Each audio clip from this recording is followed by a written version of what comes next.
Welcome to our channel. Today we how to activate Mailchimp for in-app event syncing, beginner guide step by step clearly. To activate Mailchimp for in-app event syncing, start by logging into your Mailchimp account. Once you're logged in, navigate to the Integrations tab located in the main menu. Scroll down to find the Connected Apps section. Click on the Connect button next to the app you want to sync with Mailchimp. You will be prompted to grant Mailchimp access to your app. Review the permissions and click Authorize or Allow. Next, verify that your app is successfully connected by checking the connection status. After that, go to the Audience tab in your Mailchimp dashboard. Select the audience you want to sync events with.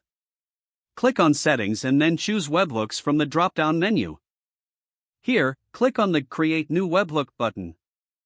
In the webhook configuration settings, enter the URL provided by your app for event syncing.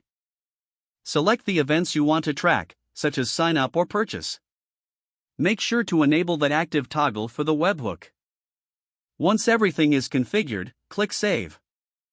Next, test the webhook to ensure it's functioning correctly.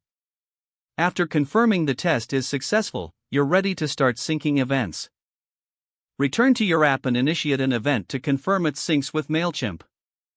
Monitor your Mailchimp dashboard for updates to ensure everything is working smoothly. And that's how you activate Mailchimp for in-app event syncing. If the page does not load, refresh the browser or try again in a private or incognito window.